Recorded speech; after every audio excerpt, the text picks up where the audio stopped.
ദൈവനാമത്തിന് മഹത്വം ഉണ്ടായിരിക്കട്ടെ. യേശുക്രിസ്തുവിന്റെ പുതിയ നിയമ രക്ഷയുടെ ഉപദേശം എന്ന വാട്സപ്പ് ഗ്രൂപ്പിൽ നിത്യജീവന്റെ മൊഴികൾ എന്ന വചന പരമ്പരയിൽ അടിയന് വന്ന് പ്രസംഗിക്കാൻ ദൈവം ഇടയാക്കി കൃപയ്ക്കായി നന്ദിയോടെ സ്തുതിക്കുന്നു. ഇതിന് അവസരം തന്ന എല്ലാ പണ്ഡിതന്മാരോടുമുള്ള നന്ദിയെ ഈ തരുണത്തില് അറിയിക്കുന്നു. അതുപോലെ ഞങ്ങളെ വാട്സപ്പിലും യൂട്യൂബിലും ഫേസ്ബുക്കിലും ശ്രദ്ധിക്കുന്ന എല്ലാ ദൈവമക്കളെയും ദൈവനാമത്തില് വന്ദനം ചെയ്യുന്നു. നമ്മൾ പ്രധാനമായും ചിന്തിച്ചുകൊണ്ടിരുന്നത് യേശുക്രിസ്തുവിന്റെ രണ്ടാം വരവിനെ കുറിച്ചാണല്ലോ. അതിന്റെ 14-ാമത്തെ ഭാഗത്തിലേക്ക് നമ്മൾ കടന്നു വന്നിരിക്കുകയാണ്. കഴിഞ്ഞ ദിവസങ്ങൾ നമ്മൾ ചിന്തിച്ചു ആന്റി ക്രൈസ്റ്റിന്റെ വരവും അതുമായി ബന്ധപ്പെട്ടുള്ള കാര്യങ്ങളെ കുറിച്ച് നമ്മൾ ചിന്തിച്ചു. അതൊക്കെയും ഇതിന്റെ ഭാഗമായി കർത്താവായ യേശുക്രിസ്തു പറഞ്ഞ ചില കാര്യങ്ങളാണ്. ഞാൻ ഇതിനെക്കുറിച്ച് വ്യക്തമായിട്ട് പറഞ്ഞിരുന്നു, അല്ലെ? അപ്പോ നമ്മൾ മനസ്സിലാക്കേണ്ട ഒരു കാര്യം എന്ന് പറയുന്നത്, പ്രത്യേകിച്ചും ഇന്ന് നമ്മൾ ചിന്തിക്കാനായിട്ട് പോകുന്നത് കർത്താവായ യേശുക്രിസ്തുവിന്റെ വരവുമായി ബന്ധപ്പെട്ട സഭയെ കുറിച്ചാണ് നമ്മൾ ഇന്ന് ചിന്തിക്കാനായിട്ട് പോകുന്നത്. അതിന് വെളിപ്പാട് പുസ്തകം നമ്മൾ വായിക്കുമ്പോൾ നമ്മൾ ഇന്ന് പലരും എന്താണ് സഭയാണ് അല്ലെങ്കിൽ ഒരു സംഘടനയുടെ കീഴിലായിരിക്കും പല ആളുകളും ഇന്ന് കിടന്നു പോയിക്കൊണ്ടിരിക്കുന്നത്. അപ്പൊ എല്ലാവരുടെയും ചിന്ത എന്താണ്? ഞാൻ ഈ സംഘടനയിൽ നിൽക്കുന്നത് കൊണ്ട് ഞാൻ കർത്താവ് വരുമ്പോ പോകും എന്ന് ചിന്തിക്കുന്ന ഒരു കൂട്ടം ആൾക്കാരാണ് അല്ലെ ഇന്ന് നമ്മൾ ഉള്ളത്, പ്രധാനമായിട്ടും ഉള്ള ആൾക്കാരെന്ന് പറയുന്നത്. പക്ഷെ സംഘടനയിൽ നിന്നുകൊണ്ട് ഒരിക്കലും ഒരാളും കർത്താവ് വരുമ്പോ പോകുന്നൊന്നും നമുക്ക് പറയാനൊക്കത്തില്ല. കാരണം വെളിപ്പാട് പുസ്തകം എഴുതുമ്പോ അവിടെ നമ്മൾ കാണാൻ കഴിയുന്ന ഒരു കാര്യം, 7 സഭകളെ കുറിച്ച് അവിടെ യോഹന്നാൻ കർത്താവായ യേശുക്രിസ്തുവിൽ എഴുതിയിരിക്കുന്ന ഒരു കാര്യം നമുക്ക് കാണാൻ കഴിയും, അല്ലെ? അതായത് വെളിപ്പാട് പുസ്തകം 1-ാം അധ്യായം 1-ാം വാക്യം വായിക്കുമ്പോൾ യേശുക്രിസ്തുവിന്റെ വെളിപ്പാട് വേഗത്തിൽ സംഭവിക്കാനുള്ള തന്റെ ദാസന്മാരെ കാണിക്കേണ്ടതിന് ദൈവം അത് അവന് കൊടുത്തു എന്നാണ് അവിടെ രേഖപ്പെടുത്തിയിരിക്കുന്നത്. അപ്പോൾ കർത്താവിന്റെ യേശുക്രിസ്തുവിന്റെ വെളിപ്പാട് വേഗത്തിൽ സംഭവിക്കുക. അപ്പൊ വെളിപ്പാടുമായി ബന്ധപ്പെട്ടാണ് അവിടെ രേഖപ്പെടുത്തിയിരിക്കുന്നത്. അപ്പൊ വെളിപ്പാട് എന്താണെന്ന് നമ്മൾ മനസ്സിലാക്കുമ്പോ ഈ പുസ്തകം മനുഷ്യന്റെ ഒരു സങ്കല്പ സൃഷ്ടിയല്ല. ഇതെന്താണ്? ഇതൊരു സ്വർഗീയ ദാനമാണ്. ദൈവം തന്നെയാണ് അതിന്റെ ഉറവിടം എന്ന് നമ്മൾ മനസ്സിലാക്കേണ്ട ഒരു കാര്യമാണ്. അല്ലാതെ ഒരു മനുഷ്യന്റെ ബുദ്ധിയിൽ നിന്ന് ഉത്ഭവിച്ചതല്ല. ഈ പുസ്തകത്തിലെ ദൃശ്യങ്ങളും പ്രതിരൂപങ്ങളും പദങ്ങളും യോഹന്നാൻ മറ്റ് സാഹിത്യ സൃഷ്ടികളിൽ നിന്നും കടമെടുത്തതുമല്ല. കർത്താവായ യേശുക്രിസ്തു തനിക്ക് വെളിപ്പെടുത്തി കൊടുത്തവയാണ് ഇവയെല്ലാമാണെന്നുള്ളതാണ് നമ്മൾ മനസ്സിലാക്കേണ്ട ഒരു കാര്യം. കർത്താവായ യേശുക്രിസ്തു ഭൂമിയിൽ ഇരുന്നപ്പോ കുറച്ച് കാര്യങ്ങൾ മർമ്മങ്ങളോടെ പറഞ്ഞു, പിന്നീട് വീണ്ടും യോഹന്നാന് വെളിപ്പെടുത്തി കൊടുത്തു എന്നുള്ളതാണ് നമ്മൾ മനസ്സിലാക്കേണ്ട ഏറ്റവും വലിയൊരു കാര്യം. അതായത് വേഗത്തിൽ സംഭവിക്കാനുള്ളത്. എന്താണ് ഈ വേഗത്തിൽ സംഭവിക്കുവാനുള്ളത്, അല്ലെ? അതാണ് നമ്മൾ ചിന്തിക്കേണ്ടത്. വേഗത്തിൽ സംഭവിക്കുക. അതായത് ഈ പുസ്തകം എന്താണ്? യോഹന്നാന്റെ കാലത്തോ അല്ലെങ്കിൽ അതിനോട് അടുത്തുള്ള നാളുകളിലും നിറവേറ്റപ്പെടുമെന്നോ അല്ലെങ്കിൽ അതിന്റെ നിറവേറൽ അന്ന് മുതൽ ആരംഭിക്കുന്നുവെന്നോ ഈ പദം അർത്ഥമാക്കണമെന്നില്ല. അതായത് വെളിപ്പാട് പുസ്തകം 22-7 നമ്മൾ വായിക്കുമ്പോ വെളിപ്പാട് പുസ്തകം 22-ാം അധ്യായം 7-ാമത്തെ വാക്യത്തിൽ നമ്മൾ കാണുന്ന ഒരു കാര്യം എന്ന് പറയുന്നത് ഇതാണ്: ഇതാ ഞാൻ വേഗത്തിൽ വരുന്നു, ഈ പുസ്തകത്തിലെ പ്രവചനം പ്രമാണിക്കുന്നവൻ ഭാഗ്യവാൻ എന്ന് പറഞ്ഞു. അപ്പൊ അവിടെ എഴുതിയിരിക്കുന്ന ഒരു കാര്യം എന്ന് പറഞ്ഞാൽ, ഇതാ ഞാൻ വേഗത്തിൽ വരുന്നു, ഈ പുസ്തകത്തിലെ പ്രവചനം പ്രമാണിക്കുന്നവൻ ഭാഗ്യവാൻ. അപ്പൊ ഈ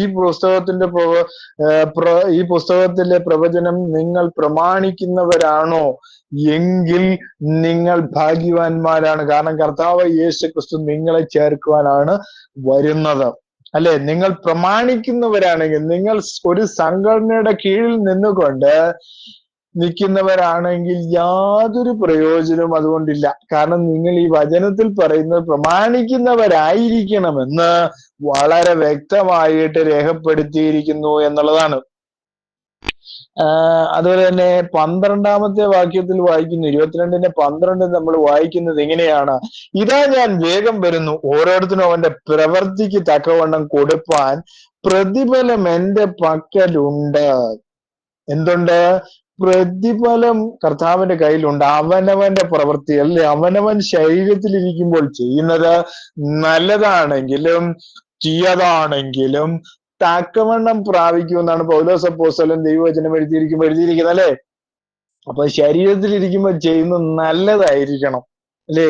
11-ാമത്തെ വാക്യത്തിൽ എഴുതിയിട്ടുണ്ട്, അനീതി ചെയ്യുന്നവൻ ഇനി അനീതി ചെയ്യട്ടെ, അഴുക്കുള്ളവൻ ഇനിയും അഴുക്കാകട്ടെ, നീതിമാൻ ഇനിയും നീതി ചെയ്യട്ടെ, വിശുദ്ധൻ ഇനിയും തന്നെ തന്നെ വിശുദ്ധീകരിക്കട്ടെ. അപ്പോ ഇത് നിങ്ങൾക്കുള്ള ദൈവവചനമാണ്. ഇന്ന്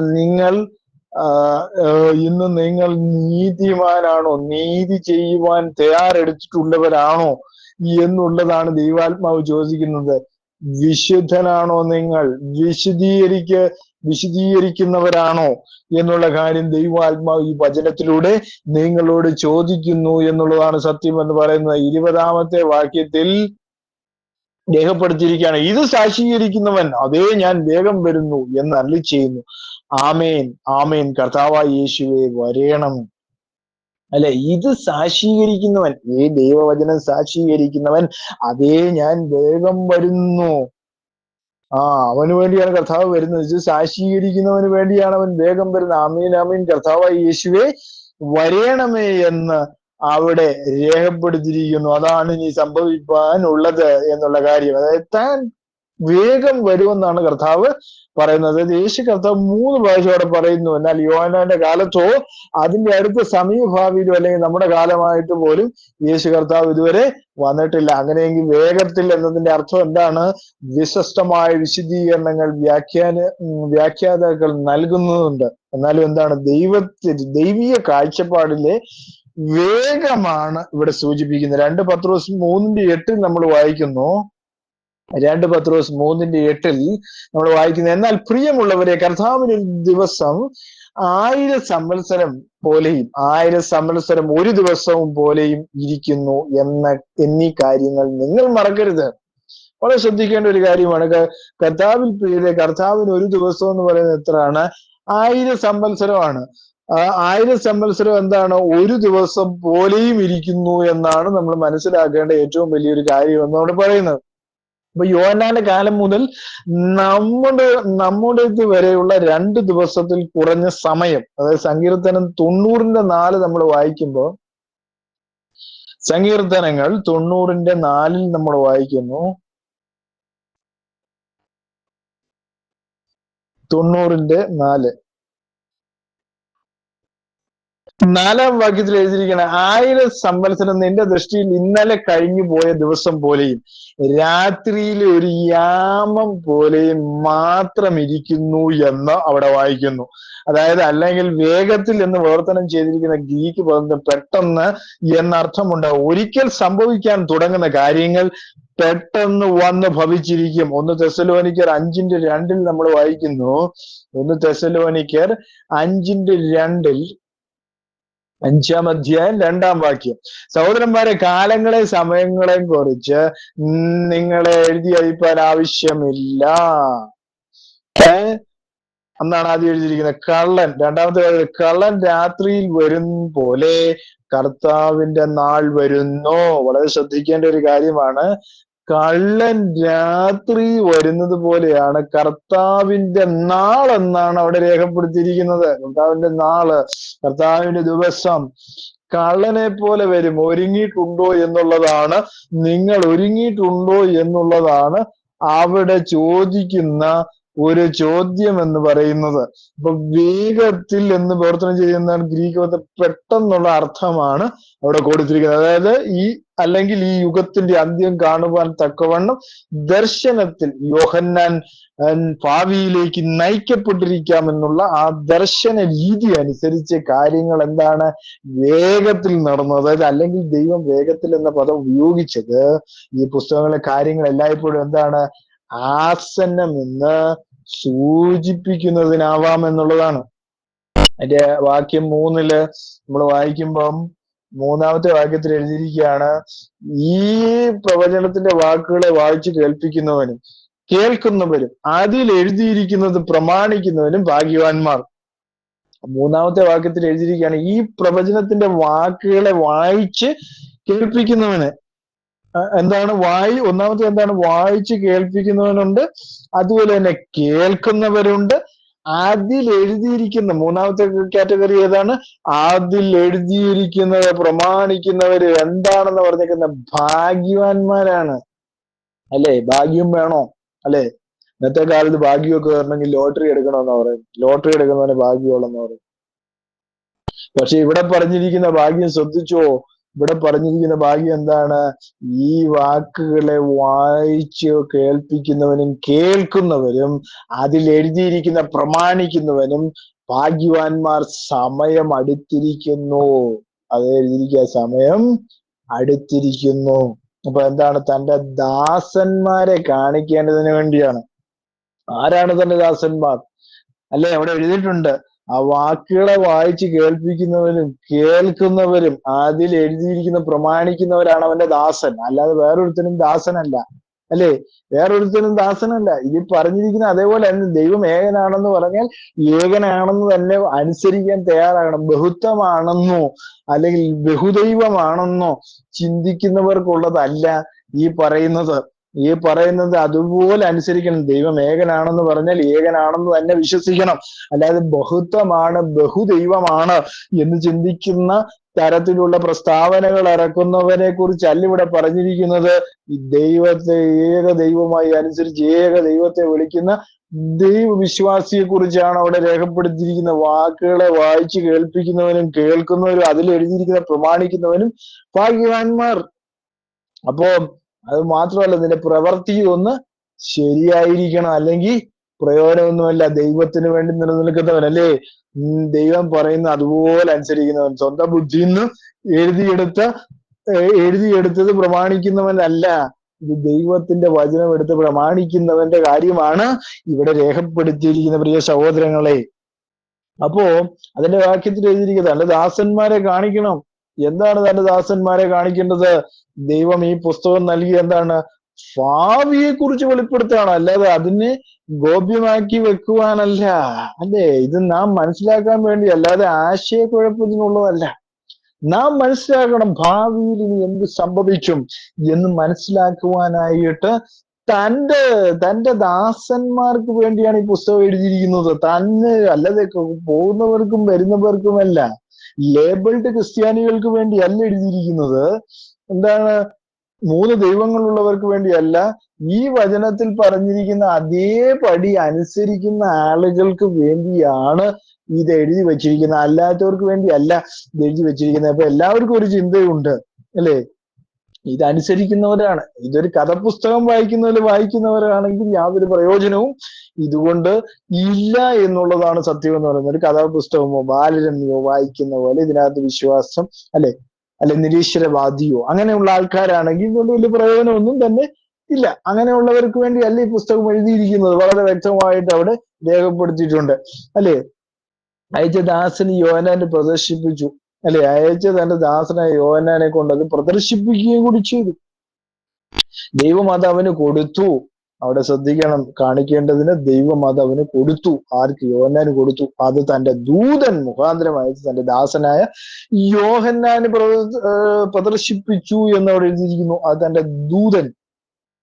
ദൂതൻ എന്ന ഈ പുസ്തകത്തിൽ മാത്രം ഏകദേശം 80 പ്രാവശ്യം, അതായത് വേദപുസ്തകത്തിൽ മൊത്തം ഏകദേശം 300 പ്രാവശ്യം ദൂതന്മാർ എന്നീ പദങ്ങൾ ഉപയോഗിച്ചിട്ടുണ്ട്. അതായത് സാധാരണ നിലയിൽ മനുഷ്യർക്ക് കാണുവാൻ കഴിയാത്ത ആത്മരൂപികളാണ് അവര്.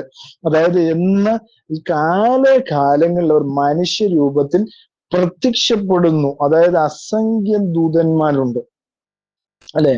വെളിപ്പാട് പുസ്തകം 5:11 നമ്മൾ വായിക്കുമ്പോൾ അവിടെ കാണുന്നു. വെളിപ്പാട് പുസ്തകം 5-ാം അധ്യായം അതിന്റെ 11-ാമത്തെ വാക്യത്തിൽ, പിന്നെ ഞാൻ ദർശനത്തിൽ സിംഹാസനത്തിന്റെയും ജീവികളുടെയും മൂപ്പന്മാരുടെ ചുറ്റിലും ഏറിയ ദൂതന്മാരുടെ ശബ്ദം കേട്ടു. അവരുടെ എണ്ണം 10,000 10,000 1000 എന്ന് അവിടെ രേഖപ്പെടുത്തിയിരിക്കും. നമുക്ക് കാണാൻ കഴിയുന്ന കാഴ്ചയാണ്. അപ്പൊ എന്താണ്? അവൻ ദൈവത്തിന്റെ വചനവും യേശു ക്രിസ്തുവിന്റെ സാക്ഷ്യവുമായി താൻ കണ്ടതൊക്കെയും സാക്ഷിച്ചു. ആര് സാക്ഷീകരിച്ചു? അവിടെ ശ്രദ്ധിക്കേണ്ട ഒരു കാര്യമാണ്. ഇവിടെ ദൈവത്തിന്റെ വചനം എന്ന് പറയുമ്പോൾ കർത്താവായ യേശു ക്രിസ്തുവിന്റെ സാക്ഷ്യം എന്ന് സൂചിപ്പിക്കുന്ന ഈ വെളിപ്പാട് പുസ്തകത്തെ, അതായത് അത്യന്തമായ ദൈവത്തിന്റെ മഹാനായ പ്രവാചകൻ കർത്താവായ യേശു എന്ന് പറയുമ്പോൾ തന്നെ, ഇല്ലേ, നിങ്ങളുടെ ഇടയിൽ നിന്ന് ഒരു പ്രവാചകനെ എഴുന്നേൽപ്പിക്കുമെന്ന് പറഞ്ഞു. അപ്പൊ ആ ദൈവം മനുഷ്യനായി തീർന്ന ആ യേശു ക്രിസ്തു വളരെ വ്യക്തമായിട്ട് നമ്മൾ ചിന്തിക്കേണ്ട ഒരു കാര്യം തന്നെയാണ്. അപ്പോ ദൈവത്തിന്റെ വചനവും യേശു ക്രിസ്തുവിന്റെ സാക്ഷ്യം താൻ കണ്ടതൊക്കെ സാക്ഷീകരിച്ച് ഈ പ്രവചനത്തിന്റെ വാക്കുകളെ വായിച്ച് കേൾപ്പിക്കുന്നവനും കേൾക്കുന്നവരും അതിൽ എഴുതിയിരിക്കുന്നതും പ്രമാണിക്കുന്നവൻ ഭാഗ്യവാന്മാർ. സമയം അടുത്തിരിക്കുന്നു. എന്താണ് ഈ സമയം അടുത്തിരിക്കുന്നതിനെ കുറിച്ച് പറയുവാനുള്ളത്?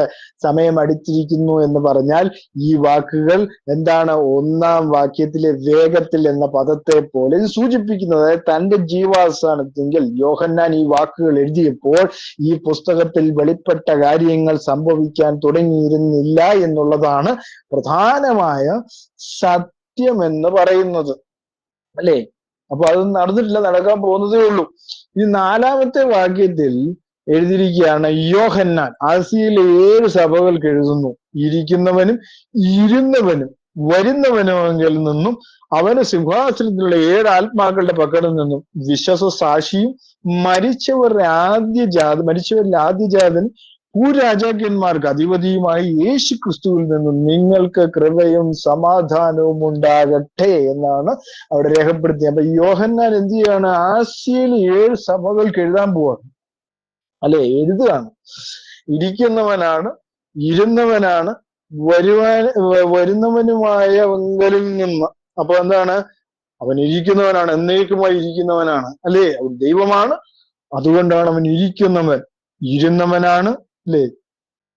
ഇരിക്കുകയും ചെയ്യുന്നു, ഇരുന്നവനുമാണ്, വരുവാനിരിക്കുന്നവനുമാണ്. അവന്റെ സിംഹാസനമുള്ള 7 ആത്മാക്കളുടെ പക്കൽ നിന്നും വിശ്വസ്ത സാക്ഷിയും മരിച്ചവരുടെ ആദ്യജാതനും ഭൂരാജാക്കന്മാർക്ക് അധിപതിയും യേശു ക്രിസ്തുവിൽ നിന്ന് നിങ്ങൾക്ക് സമാധാനവും ഉണ്ടാകട്ടെ എന്നവിടെ രേഖപ്പെടുത്തിയിരിക്കും, നമുക്ക് കാണാൻ കഴിയുന്നു. ഹല്ലേലൂയ, സ്തോത്രം. അപ്പൊ എന്താണ്? യോഹന്നാൻ ആസിയയിലെ 7 സഭകൾക്ക് എഴുതാൻ പോവാ, അല്ലെ? യോഹന്നാൻ ആസിയയിലെ, അല്ലെ? യോഹന്നാൻ ആരാണെന്ന് നമുക്കറിയാം. ദൈവത്തിന്റെ അപ്പോസ്തലന്മാരിൽ ഒരുവനാണ്, തെരഞ്ഞെടുത്ത അപ്പോസ്തലന്മാരിൽ ഒരുവനാണ് യോഹന്നാൻ. അസ്യ പ്രവൃത്തികളുടെ പുസ്തകം 16-ാം അധ്യായം 6-ാം വാക്യത്തിൽ നമ്മൾ വായിക്കുമ്പോൾ അവിടെ കാണാൻ കഴിയുന്നുണ്ട്, അസ്യയിലെ സഭയെ കുറിച്ച് നമുക്ക് കാണാൻ കഴിയുന്നുണ്ട്, അല്ലെ? 16:6 6-ാമത്തെ വാക്യത്തിൽ അവിടെ കാണുന്നു, അവർ അസ്യയിൽ വചനം പ്രസംഗിക്കരുതെന്ന് പരിശുദ്ധാത്മാ വിലക്കിയാൽ ഫുഗ്യയിലും ഗലാത്യ പ്രദേശത്തും കൂടി സഞ്ചരിച്ചു എന്ന് അവിടെ പറയുന്നു. അപ്പൊ ആ ഒരു സഭയെ കുറിച്ചാണ്. ഇനിയിപ്പോ ആ സഭയെ കുറിച്ച്, അതായത് 7 സഭകളിൽ 1-ാമത്തെ സഭയാണ് ആസിയയിലെ സഭ എന്നാണ് അവിടെ രേഖപ്പെടുത്തിയിരിക്കുന്നത്. അപ്പൊ ആസിയയിലെ 7 സഭകൾ എന്നാണ് എഴുതിയിരിക്കുന്നത്, അല്ലെ? അപ്പൊ ആസിയയിലെ 7 സഭകൾ എന്നാണ് അവിടെ പറഞ്ഞിരിക്കുന്നത്. വളരെ ശ്രദ്ധിക്കേണ്ട കാര്യമാണ്. ആസിയയിലെ 7 സഭ, അല്ലെ? ആസിയയിലെ 7 സഭകൾ എന്നാണ് പറഞ്ഞത്. 7 സഭകൾ എന്ന് പറയുമ്പോൾ അവിടെ എഴുതിയിരിക്കുന്ന 7 സഭകൾ, അത് ഏഷ്യ മൈനറിൽ ഏതാണ്ട് 7-ൽ കൂടുതൽ സഭ ഉണ്ടായിരുന്നു. അതായത് ഉദാഹരണത്തിന് കൊലോസിയിലെ സഭ അവിടെ ഉണ്ടായിരുന്നു. എന്നാൽ ഏഷ്യയിലെ സഭകളെല്ലാം പ്രതിനിധീകരിച്ചത് ദൈവം ഈ 7 സഭകളെ തെരഞ്ഞെടുക്കുകയായിരുന്നു, ലോകത്തിലുടനീളം എന്നതിൽ സംശയമില്ല എന്നുള്ളതാണ് നമ്മൾ മനസ്സിലാക്കേണ്ട ഏറ്റവും വലിയൊരു കാര്യം എന്ന് പറയുന്നത്, അല്ലെ?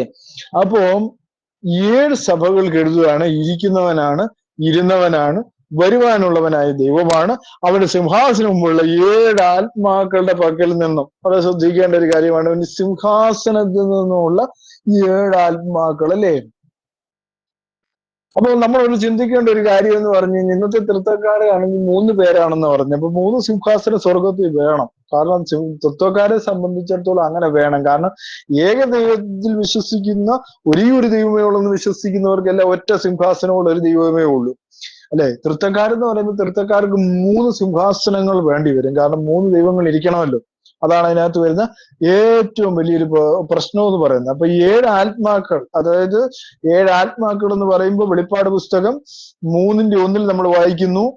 വെളിപ്പാട് പുസ്തകം 3-ാം അധ്യായം 1-ാം വാക്യം, സർദീസിലെ സഭയിലെ ദൂതൻ എഴുതുക, ദൈവത്തിന്റെ 7 ആത്മാവും 7 നക്ഷത്രവും ഉള്ളവൻ അരുളി ചെയ്യുന്നത്, ഞാൻ നിന്റെ പ്രവൃത്തി അറിയുന്നു, ജീവനുള്ളവനെന്ന് നിനക്ക് പേരുണ്ടെങ്കിലും നീ മരിച്ചവനാകുന്നു. ഓരോ സഭയ്ക്കും ഓരോ സഭയുടെ പ്രശ്നങ്ങൾ അല്ലേ. അപ്പോ ഈ സഭ എന്ന് പറയുന്നത് ആരാണെന്ന് മുമ്പത്തെ നമ്മൾ വായിച്ചു. എന്താണ്, ആരാണ്, എന്താണ് എന്ന് നമ്മൾ വായിച്ചു. അതാണ് നമ്മൾ ആദ്യം വായിച്ചത് അല്ലെ.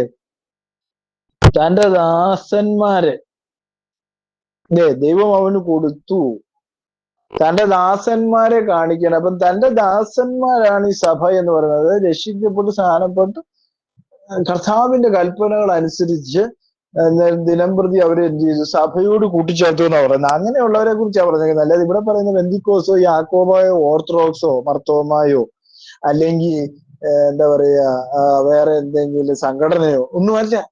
ഇതൊന്നുമല്ല അവിടെ പറയുന്ന കാര്യം എന്ന് പറഞ്ഞാൽ കർത്താവിനെ അനുസരിക്കുന്ന ഒരു കൂട്ടത്തെയാണ് അവിടെ പറഞ്ഞിരിക്കുന്നത്.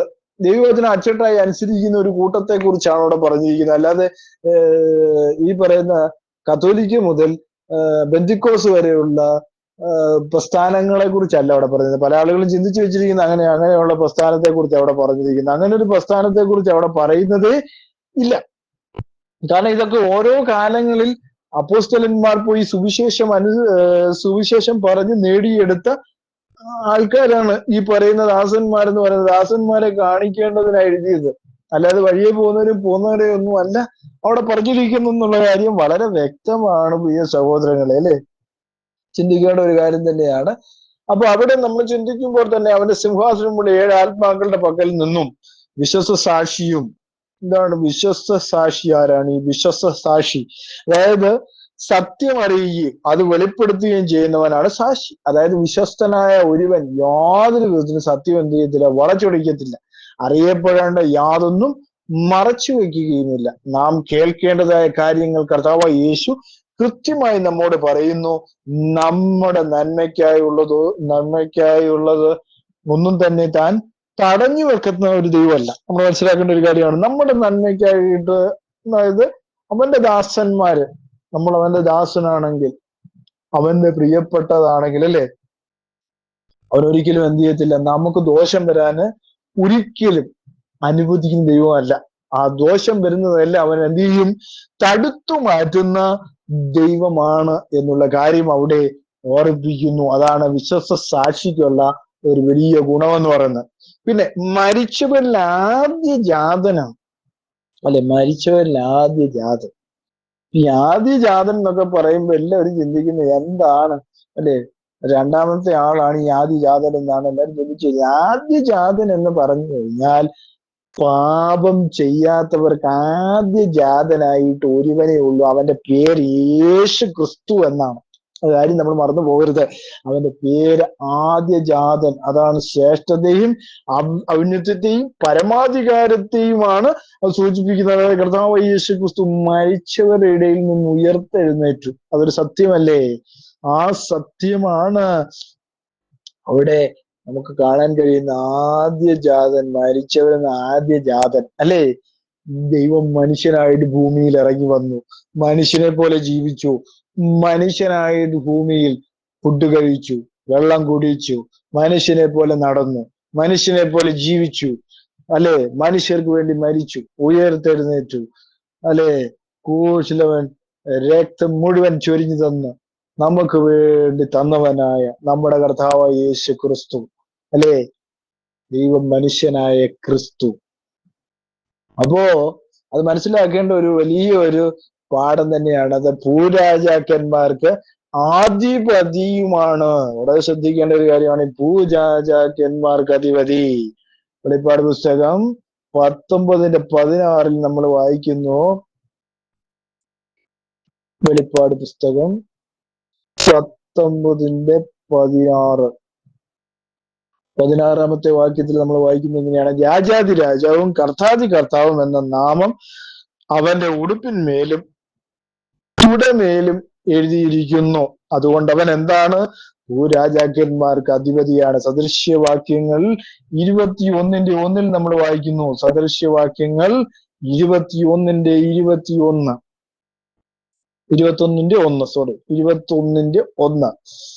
അതായത് രാജാവിന്റെ ഹൃദയം യഹോവയുടെ കയ്യിൽ നീർത്തോട് കണക്കെ ഇരിക്കുന്നു. തനിക്ക് ഇഷ്ടമുള്ളതൊക്കെയും അവൻ അവൻ അതിനെ തിരിക്കുന്നു എന്നവിടെ കാണുന്നു. ദാനിയേലിന്റെ പുസ്തകം 4-ാം അധ്യായം നമ്മൾ വായിക്കുമ്പോൾ, ദാനിയേലിന്റെ പുസ്തകം 4-ാം അധ്യായം 34 മുതൽ 35 വരെയുള്ള വാക്യങ്ങൾ നമ്മൾ വായിക്കുന്നത് ഇങ്ങനെയാണ്. 34 മുതൽ 35 വരെയുള്ള ആ കാലം കഴിഞ്ഞിട്ട് നെബൂഖദ്നേസർ എന്ന ഞാൻ സ്വർഗത്തിലേക്ക് കണ്ണുയർത്തി, എന്റെ ബുദ്ധി എനിക്ക് മടങ്ങി വന്നു. ഞാൻ അത്യുന്നതനായവനെ വാഴ്ത്തി എന്നേക്കും ജീവിച്ചിരിക്കുന്നവനെ സ്മരിച്ച് ബഹുമാനിക്കുകയും ചെയ്തു. അവന്റെ ആധിപത്യം എന്നേക്കുമുള്ള ആധിപത്യം, അവന്റെ രാജ്യത്വം തലമുറ തലമുറയോളം ഉള്ളതും അല്ലോ. അവൻ സർവഭൂവാസികളെയും നാസ്തിയായി എണ്ണുന്നു. സ്വർഗീയ സൈന്യത്തോടും ഭൂവാസികളോടും ഇഷ്ടം പോലെ പ്രവർത്തിക്കുന്നു. അവന്റെ കൈ തടുപ്പാൻ നീ എന്തു ചെയ്യുന്നു എന്ന് അവനോട് ചോദിപ്പാൻ ആർക്കും കഴിയുകയില്ല എന്ന് അവിടെ രേഖപ്പെടുത്തിയിരിക്കുന്നത് നമുക്ക് കാണാൻ കഴിയുന്നു. അതുകൊണ്ട് അവൻ ഭൂരാജാക്കന്മാർക്ക് അധിപതിയാണ്. ദാനിയേൽ 5:21 നമ്മൾ വായിക്കുന്നു, 21-ാമത്തെ വാക്യത്തിൽ, അങ്ങനെ അവൻ മനുഷ്യരുടെ ഇടയിൽ നിന്ന് നീങ്ങി അവന്റെ ഹൃദയം മൃഗപ്രായമായി തീർന്നു. അവന്റെ പാർപ്പ് കാട്ടുകഴുതകളോട് കൂടിയായിരുന്നു. അവനെ കാളകളെ പോലെ പുല്ല് തീറ്റി മനുഷ്യരുടെ രാജ്യത്തിന്മേൽ അത്യുന്നതനായ ദൈവം വാഴുകയും തനിക്ക് ബോധിച്ചവനെ നിയമിക്കുകയും ചെയ്യുന്നു എന്നവൻ അറിഞ്ഞവരെ അവന്റെ ദേഹം ആകാശത്തിലെ മഞ്ഞുകൊണ്ട് നനഞ്ഞു എന്ന് അവിടെ രേഖപ്പെടുത്തി. അപ്പൊ ഈ പുസ്തകത്തിലെ സംഭവങ്ങളെല്ലാം നിയന്ത്രിക്കുന്നത് തങ്ങളാണെന്ന് ഭൂരാജാക്കന്മാർ ചിന്തിക്കുമെങ്കിൽ യഥാർത്ഥത്തിൽ അവ നിയന്ത്രിക്കുന്നത് എന്താണ്? അദൃശ്യനായ അധിപതിയും കർത്താവ് യേശു ക്രിസ്തുവാണ്. അവളെ ചിന്തിക്കേണ്ട ഒരു കാര്യം, അദൃശ്യനായ അധിപതി അല്ലേ? അപ്പൊ ദൈവത്തിൽ, അതായത് യേശു ക്രിസ്തുവിൽ മറഞ്ഞിരിക്കുന്ന ദൈവത്വം, അതാണ് പിതാവ് എന്ന് പറയുന്നത്. ആ പിതാവ് എന്താണ്? അദൃശ്യനായ അധിപതിയാണ്. ചിന്തിക്കേണ്ട ഒരു സത്യമാണ് കേട്ടോ അത്. അല്ലാതെ തൃത്വക്കാര് പറയുന്ന പോലെ ബഹുത്വമായ രണ്ടാമത്തെ ആളിന് ഒന്നാമത്തെ ആൾ അധിപതിയായിരിക്കുന്നു, രണ്ടാമത്തെ ആൾ വെറും പുത്രനായിരിക്കുന്നു, അല്ലെങ്കിൽ രണ്ടാമത്തെ ദൈവമായിരിക്കുന്നു എന്ന അർത്ഥത്തിലല്ല. കാരണം തന്നിൽ മറഞ്ഞിരിക്കുന്ന ദൈവത്വം, യേശു ക്രിസ്തുവിൽ മറഞ്ഞിരിക്കുന്ന ദൈവത്വം, അതാണ് പിതാവ് എന്ന് വിളിക്കുന്നത്. വളരെ ശ്രദ്ധിക്കേണ്ട ഒരു സത്യമാണ് പ്രിയ സഹോദരങ്ങളെ, അല്ലെ? യോഹന്നാന്റെ സുവിശേഷം 17:2 നമ്മൾ വായിക്കുമ്പോൾ അവിടെ കാണുന്നു. യോഹന്നാന്റെ സുവിശേഷം 17:2, നീ അവന് നൽകിയിട്ടുള്ളവർക്ക് എല്ലാവർക്കും അവൻ നിത്യജീവനെ കൊടുക്കണം. നീ സകല ജഡത്തിന്മേലും അവന് അധികാരം നൽകിയിരിക്കുന്നുവല്ലോ, അല്ലെ?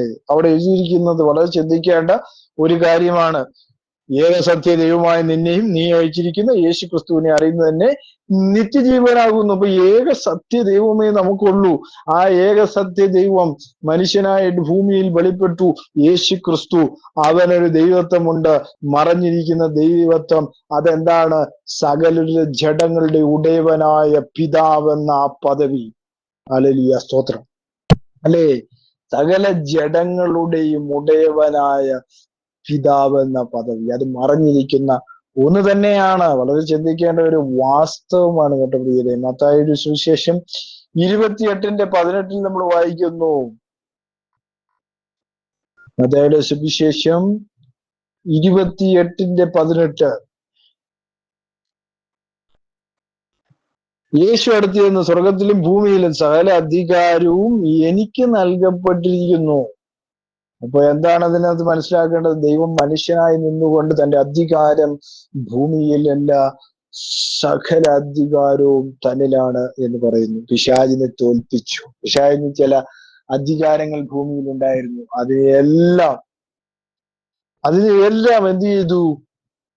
നശിപ്പിച്ചു കളഞ്ഞിട്ട് താൻ തന്നെ രാജാവ് എന്ന ആ ഒരു പദവിയിലേക്ക്, താൻ എല്ലാ മേഖലയിലും താൻ തന്നെ രാജാവ് എന്നുള്ള ആ ഒരു വലിയ പ്രസ്താവനയിലേക്ക് ആ ഒരു കാര്യം അവിടെ നമുക്ക് കാണാൻ കഴിയുന്നു, അല്ലെ? വളരെ ചിന്തിക്കേണ്ട ഒരു വസ്തുതയാണ് ഭൂരാജാക്കന്മാർക്ക് അധിപതി എന്ന് പറയുന്നത്. ആയ യേശു ക്രിസ്തുവിങ്കിൽ നിന്ന്, അല്ലെ? യേശു ക്രിസ്തുവാണ് നമുക്ക് കൃപയും സമാധാനവും എന്ന് പറയുമ്പോൾ, അല്ലെ? യേശു ക്രിസ്തുവിലൂടെ നമുക്ക് നിത്യപുത്രത്വം ലഭിക്കുന്നു. അതായത് ദൈവം മനുഷ്യനായി വന്നു നമുക്കൊരു നിത്യമായ ഒരു പുത്രത്വം നമുക്ക് നൽകുന്ന ആ ഒരു വ്യവസ്ഥ യേശു ക്രിസ്തുവിലൂടെ നമുക്ക് ലഭിക്കുന്നു. കൃപയും സമാധാനവും ഉണ്ടാകട്ടെ, അല്ലേ? കൃപയും സമാധാനവും റോമർക്ക് എഴുതിയ ലേഖനം 1:7 നമ്മൾ വായിക്കുന്നത് ഇങ്ങനെയാണ്. റോമർക്ക് എഴുതിയ ലേഖനം 1-ാം അധ്യായം 7-ാമത്തെ വാക്യത്തിൽ നമ്മൾ വായിക്കുന്നു, അവരിൽ യേശു ക്രിസ്തുവിനായി വിളിക്കപ്പെട്ട നിങ്ങളും ഉൾപ്പെട്ടിരിക്കുന്നു. അത് കൃപയും സമാധാനവും ലഭിക്കണമെങ്കിൽ അവനെ അനുസരിക്കണം, അവന്റെ പ്രവൃത്തികൾ വിശ്വസിക്കണം, അവൻ ആരാണ് എന്ന് മനസ്സിലാക്കണം. എന്നാൽ മാത്രമേ നമുക്കത് ചിന്തിക്കുന്നതിലും അപ്പുറമാണ് എന്നുള്ള കാര്യം നമ്മൾ മറന്നു പോകരുത്. അപ്പോ ഈ വചനങ്ങളൊക്കെ നിങ്ങൾക്ക് അനുഗ്രഹപ്രദമായെങ്കിൽ ദൈവം നിങ്ങളെ ധാരാളമായി സമൃദ്ധിയായി അനുഗ്രഹിക്കട്ടെ. ആമേൻ.